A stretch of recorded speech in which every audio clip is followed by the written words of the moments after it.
ನಮಸ್ಕಾರ. ಇವತ್ತು ನಾನು ಯಾವ ಟಾಪಿಕ್ ಬಗ್ಗೆ ಮಾತಾಡ್ತಾ ಇದ್ದೀನಪ್ಪ ಅಂತ ಹೇಳಿದ್ರೆ ದ ಪವರ್ ಆಫ್ ಥಾಟ್ಸ್. ನಮ್ಮ ಪ್ರತಿಯೊಂದು ಆಲೋಚನೆಗೆ ಅದರದೇ ಆದ ಶಕ್ತಿ ಇರುತ್ತೆ. ನಾವು ಎಷ್ಟೋ ಸತಿ ಅನ್ಕೋತೀವಿ ನಾವು ಪಾಸಿಟಿವ್ ಆಗಿ ಯೋಚನೆ ಮಾಡೋಣ, ಒಳ್ಳೆಯದನ್ನ ಯೋಚನೆ ಮಾಡೋಣ ಅಂತ. ಆದರೆ ನಮ್ಮ ಮನಸ್ಸು ಎಲ್ಲಿಗೆ ಕರ್ಕೊಂಡು ಹೋಗುತ್ತೆ ಅಂತ ಹೇಳಿದ್ರೆ ಸದಾ ನಕಾರಾತ್ಮಕ ಆಲೋಚನೆಗಳನ್ನು ಮಾಡ್ತಾ ಇರ್ತೀವಿ. ಮನುಷ್ಯನ ಗುಣನೇ ಹಾಗೆ. ನಮ್ಗೆ ಎಷ್ಟೋ ಸತಿ ಎಲ್ಲ ಇರುತ್ತೆ, ಆದರೆ ನಮ್ಮ ಮನಸ್ಸು ಯಾವ ಕಡೆ ಹೋಗ್ತಾ ಇರುತ್ತಪ್ಪ ಅಂತ ಅಂದರೆ ನಮಗೆ ಏನು ಇರಲ್ವೋ ಅದ್ರ ಬಗ್ಗೆ ಹೆಚ್ಚಾಗಿ ಆಲೋಚನೆ ಮಾಡ್ತಾ ಇರ್ತೀವಿ.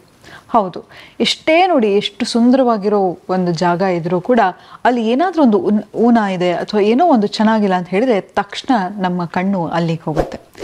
ನಮ್ಮ ಬ್ರೈನ್ ಹೇಗೆ ಪ್ರೋಗ್ರಾಮ್ ಆಗಿರುತ್ತೆ ಅಂತ ಹೇಳಿದ್ರೆ ನಮ್ಮ ಹತ್ರ ಏನು ಇರಲ್ವೋ ಅದ್ರ ಬಗ್ಗೆ ನಾವು ಸದಾ ಯೋಚನೆ ಮಾಡ್ತಾ ಇರ್ತೀವಿ.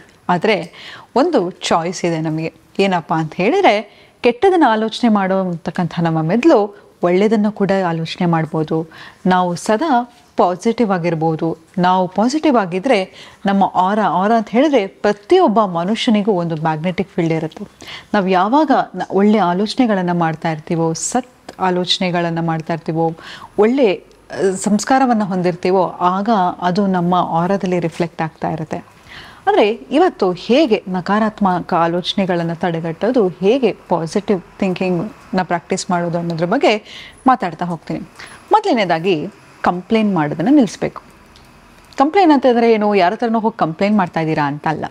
ನಾವು ಏನು ಮಾಡ್ತೀವಿ, ಅಪ್ಪ ಜೀವನ ಅನ್ನೋದು ಎಷ್ಟು ಕಷ್ಟ, ಸಾಕಾಗಿ ಹೋಗಿದೆ, ಏನು ಮನೆನೋ ಏನು ಮಕ್ಕಳು, ಲೋನ್ ಇದೆ, ಮಕ್ಕಳು ಓದಲ್ಲ, ಹೆಂಡತಿ ಹೇಳಿದ ಮಾತು ಕೇಳಲ್ಲ, ಗಂಡ ಹೇಳಿದ ಮಾತು ಕೇಳಲ್ಲ, ಅತ್ತೆ ಮಾವ ಸರಿಗಿಲ್ಲ, ಹೀಗೆ ನಾವು ಕಂಪ್ಲೇಂಟ್ ಮಾಡ್ತಾ ಹೋದರೆ ನಮ್ಮ ಜೀವನದಲ್ಲಿ 1000 ಆಲೋಚನೆಗಳು ಬರ್ತಾ ಹೋಗುತ್ತೆ. ಆದರೆ ನಾವು ಒಳ್ಳೆಯದನ್ನು ಆಲೋಚನೆ ಮಾಡ್ತಾ ಹೋಗಲಿ, ಸದಾ ಮನಸ್ಸು ಒಳ್ಳೆ ಆಲೋಚನೆಗೆ ತಗೊಂಡು ಹೋಗ್ತಾ ಹೋಗುತ್ತೆ. ಯಾವಾಗಲೂ ಅಷ್ಟೇ, ಬೆಳಗ್ಗೆ ಎದ್ದೇಳ್ತೀರಾ, ನಿಮ್ಮ ಮನೆಯವರೆಲ್ಲ ಖುಷಿಯಾಗಿದ್ದಾರೆ, ಆರೋಗ್ಯವಾಗಿದ್ದಾರೆ, ಇರೋಕ್ಕೆ ಒಂದು ಮನೆ ಇದೆ, ಕುಡಿಯೋಕ್ಕೆ ಒಳ್ಳೆ ನೀರಿದೆ. ಎಷ್ಟೋ ಜನ ಆಹಾರ ಇಲ್ಲದೆ, ನೀರಿಲ್ಲದೆ ಅಷ್ಟು ಪರದಾಡ್ತಿದ್ದಾರೆ, ನೋಡಿದ್ದೀರಲ್ವಾ? ಒಂದು ಸತಿ ನಮ್ಮ ಆರೋಗ್ಯ ಕೆಟ್ಟು ನೋಡಲಿ, ನಮ್ಗೆ ಯಾವುದು ಏನೂ ಬೇಡಪ್ಪ ಅಂತ ಅನಿಸ್ಬಿಡುತ್ತೆ. ಹಾಗಾಗಿ ನಿಮ್ಮ ಆರೋಗ್ಯದ ಮೇಲೆ ಗಮನ ಕೊಡಿ. ನಾವು ಸದಾ ಚಿಂತೆ ಮಾಡ್ತಾ ಇದ್ದರೆ ನಮ್ಮ ದೇಹ ಕೆಡ್ತಾ ಹೋಗುತ್ತೆ. ನಮ್ಮ ಮುಖದಲ್ಲೇ ಗೊತ್ತಾಗುತ್ತೆ. ನೋಡಿ, ಯಾರಾದರೂ ನೀವು ಬೇಜಾರಾಗಿದ್ದಾರೆ ಅಂತ ಹೇಳಿದ್ರೆ ಅವ್ರ ಮುಖ ನೋಡ್ತಿದ್ದಾಗಲೇ ಹೇಳ್ಬಿಡ್ಬೋದು. ಅವ್ರ ಮುಖ ಸುಕ್ಕಟ್ಟೋದಾಗಿರ್ಬೋದು, ರಾತ್ರಿ ನಿದ್ದೆ ಮಾಡದೇ ಇರೋದಾಗಿರ್ಬೋದು, ಇದೆಲ್ಲವೂ ಕೂಡ ನಕಾರಾತ್ಮಕ ಆಲೋಚನೆಗಳಿಂದ ಬರ್ತಾ ಹೋಗುತ್ತೆ. ಹಾಗಾಗಿ ಪ್ರತಿ ಸತಿ ನಿಮಗೆ ಕೆಟ್ಟ ಆಲೋಚನೆ ಬಂದಾಗ ಅಲರ್ಟ್ ಆಗಿ ಯಾಕೆ ಈ ಆಲೋಚನೆ ಬರ್ತಾ ಇದೆ. ನೋಡಿ, ನಾವು ಎಷ್ಟೋ ಸತಿ ನಾವು ಭಯ ಪಟ್ಕೊಂಡಿದ್ದಲ್ಲ ನಮ್ಮ ಜೀವನದಲ್ಲಿ ಆಗೇ ಇರಲ್ಲ ಅಲ್ವಾ? ಎಷ್ಟೋ ಸತಿ ನಾವು ಅಂದ್ಕೊಂಡಿರೋದು ಆಗಿರಲ್ಲ. ಎಷ್ಟೇ ಯಾವುದೇ ಆಲೋಚನೆ ಬಂದರೂ ಅದು ನಿಜ ಅಂತ ಅಂದ್ಕೋಬೇಡಿ.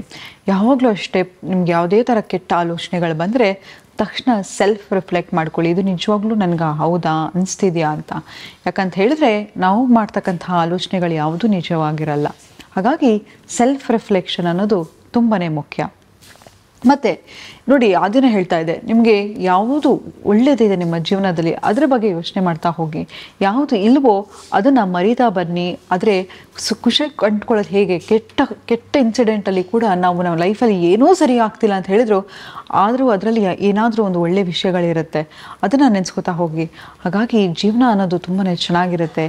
ಯಾವಾಗಲೂ ನಾವು ಕೆಟ್ಟದನ್ನು ಆಲೋಚನೆ ಮಾಡ್ತಾ ಇರೋದು, ಏನೋ ಆಗ್ಬಿಟ್ಟಿದೆ, ಏನೋ ಮಾಡಿಬಿಡ್ತಿದೆ ಅಂತ ಯೋಚನೆ ಮಾಡ್ತಾ ಹೋದರೆ ಕೆಟ್ಟದಾಗ್ತಾ ಹೋಗುತ್ತೆ. ಮತ್ತು ನೀವು ಪಾಸಿಟಿವ್ ಆಗಬೇಕು ಅಂತ ಹೇಳಿದ್ರೆ ಮೈಂಡ್ಫುಲ್ನೆಸ್ಸನ್ನು ಪ್ರಾಕ್ಟೀಸ್ ಮಾಡಿ. ಯಾವುದೇ ಒಂದು ಹಲ್ಲುಜ್ಬೇಕಾದರೂ ಕೂಡ ಕಂಪ್ಲೀಟ್ ಅಟೆನ್ಷನ್ನ ಕೊಡೋದಾಗಿರ್ಬೋದು, ನಿಮ್ಮ ಸರೌಂಡಿಂಗ್ಸನ್ನು ಕ್ಲೀನಾಗಿ ಇಡೋದಾಗಿರ್ಬೋದು. ಬೆಳಗ್ಗೆ ಎದ್ದ ತಕ್ಷಣ ನಿಮ್ಮ ಬೆಡ್ಶೀಟನ್ನು ನೀವೇ ಮಡಚಿಡಿ.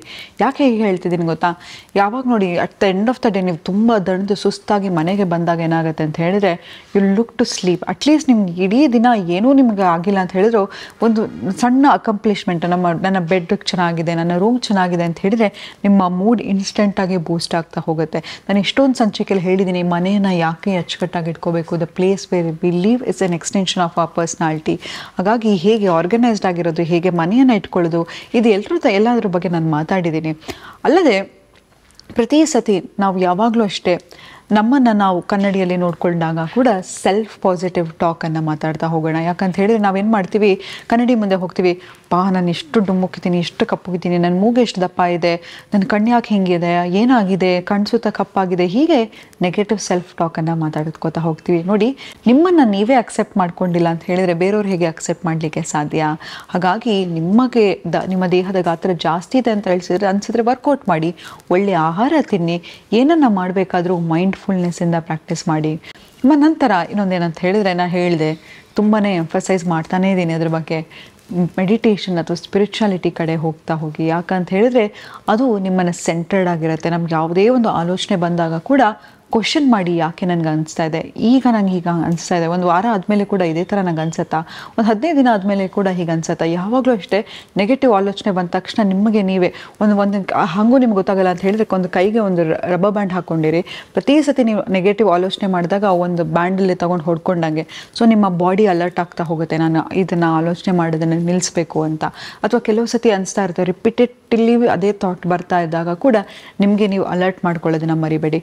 ಒಂದು ಮಾತ್ರ ಫ್ರೆಂಡ್ಸ್ ನಿಜ, ಯಾಕಂತ ಹೇಳಿದರೆ ನೋಡಿ, ನಿಮ್ಗೆ ಇರ್ತಕ್ಕಂಥ 6 ತಿಂಗಳು ಹಿಂದೆ ಇದ್ದಿರ್ತಕ್ಕಂಥ ಪ್ರಾಬ್ಲಮ್ ಈಗ ನಿಮ್ಗೆ ಅದನ್ನು ನೆನೆಸ್ಕೊಂಡ್ರೆ ನಗು ಬರುತ್ತೆ, ಅಥವಾ ಅದು ಯಾವುದೂ ದೊಡ್ಡದು ಅಲ್ವೇ ಅಲ್ಲ ಅಂತ ಅನಿಸುತ್ತೆ. ಒಂದು ಹೇಳ್ತೀನಿ, ನಿಮ್ಮನ್ನು ನೀವು ಚೆನ್ನಾಗಿದ್ದರೆ, ನಿಮ್ಮ ಜೊತೆ ಇರ್ತಕ್ಕಂಥ ಸಂಬಂಧ ನೀವು ಸ್ಟ್ರಾಂಗ್ ಆಗಿದ್ದರೆ, ಎಂಥದೇ ಪ್ರಾಬ್ಲಮ್ ಬರಲಿ ಅದನ್ನು ಸಾಲ್ವ್ ಮಾಡ್ಬೋದು.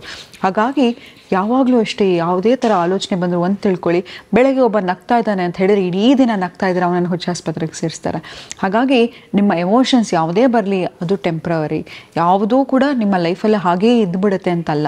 ಯಾವುದೇ ಒಂದು ನಿಮ್ಗೆ ಯಾವುದೇ ಜೊತೆ ಮನಸ್ತಾಪ ಆಗಿರಲಿ, ಜಗಳ ಆಗಿರಲಿ, ಗಲಾಟೆ ಆಗಿರಲಿ, ಏನೇ ಆಗಿರಲಿ, time is the best healer. ಎಲ್ಲವೂ ಕೂಡ ಟೈಮೇ ವಾಪಸ್ ಕರ್ಕೊಂಬರುತ್ತೆ, ಅಥವಾ ಟೈಮೇ ಬದಲಾವಣೆ ಮಾಡುತ್ತೆ. ಯಾವುದೇ ತರ್ತಕ್ಕಂತಹ ನಿಮ್ಮ ಜೀವನದಲ್ಲಿ ಆಗ್ತಿರ್ತಕ್ಕಂಥ ಕಷ್ಟ ಆಗಿರ್ಬೋದು, ನೋವಾಗಿರ್ಬೋದು, ಮನಸ್ತಾಪಗಳಾಗಿರ್ಬೋದು, ಯಾವುದೂ ಪರ್ಮನೆಂಟ್ ಅಲ್ಲ. ಒಂದು ಮಾತ್ರ ಪರ್ಮನೆಂಟು, ಏನಪ್ಪ ಅಂತ ಹೇಳಿದರೆ, ನೀವು ಆಲೋಚನೆ ಮಾಡ್ತಾ ನಿಮ್ಮ ಹೆಲ್ತನ್ನು ಅಪ್ಸೆಟ್ ಮಾಡ್ಕೋತಾ ಹೋದರೆ ಅದು ಕೊನೆ ತನಕ ಉಳಿದುಬಿಡುತ್ತೆ. ಹಾಗಾಗಿ ನಿಮ್ಮ ಮನಸ್ಸನ್ನು ಪರಿಶುದ್ಧವಾಗಿ ಇಟ್ಕೊಳ್ಳಿ. ಯಾವುದೇ ಥರ ನಕಾರಾತ್ಮಕ ಆಲೋಚನೆಗಳು ಬಂದರೆ ತಕ್ಷಣ ಅದನ್ನು ಅಲ್ಲೇ ತುಳಿದು ಹಾಕ್ಬಿಡಿ. ಪಾಸಿಟಿವ್ ಆಗಿರಿ, ನಿಮ್ಮ ಬಗ್ಗೆ ನಿಮಗೆ ಹೆಮ್ಮೆ ಇರಲಿ, ನಿಮ್ಮಮ್ಮನ್ನು ನೀವು ಚೆನ್ನಾಗಿ ಕಾಳಜಿ ಮಾಡ್ಕೊಳ್ಳಿ. ನೀವು ಯಾವಾಗಲೇ ಅಷ್ಟೇ ಮನೇಲಿದ್ದರೂ ಕೂಡ ಅಚ್ಚುಕಟ್ಟಾಗಿರಿ, ಮನೇಲಿದ್ದಾಗ ಕೂಡ ಚೆನ್ನಾಗಿ ರೆಡಿಯಾಗಿರಿ. ಯಾವಾಗಂತ ಹೇಳಿದರೆ ಪ್ರತಿ ಸತಿ ನಾವು ಕನ್ನಡಿ ಪಾಸ್ ಆದಾಗ ನಮ್ಮನ್ನು ನಾವು ನೋಡ್ಕೋತಾ ಇರ್ತೀವಿ, ನಾವು ಹೇಗೋ ಇರೋದು, ಕೂದಲು ಹೇಗೋ ಇರೋದು, ಹೇಗೋ ಈ ಬಟ್ಟೆ ಹಾಕಿದಾಗ ನಮ್ಮ ಬಗ್ಗೆ ನಮಗೆ ಅಸಡ್ಡೆ ಮೂಡ್ತಾ ಹೋಗುತ್ತೆ. ಹಾಗಾಗಿ ಹಾಗೆಲ್ಲ ಮಾಡಲಿಕ್ಕೆ ಹೋಗಬೇಡಿ. ಯಾವತ್ತೂ ಅಷ್ಟೇ, ಎಷ್ಟು ನಾವು ವೆಲ್ ಗ್ರೂಮ್ಡ್ ಆಗಿರ್ತೀವಿ, ಎಷ್ಟು ನಮ್ಮನ್ನು ನಾವು ಚೆನ್ನಾಗಿ ನೋಡ್ಕೋತೀವಿ, ಆಚೆ ಇರೋ ಜನ ಕೂಡ ನಮ್ಮನ್ನು ಹಾಗೆ ರೆಸ್ಪೆಕ್ಟ್ ಮಾಡ್ತಾರೆ ಅಂತ ಹೇಳ್ತಾ ಇವತ್ತಿನ ಸಂಚಿಕೆಯನ್ನು ನಾನು ಮುಕ್ತಾಯಗೊಳಿಸ್ತಿದ್ದೀನಿ. ಧನ್ಯವಾದಗಳು.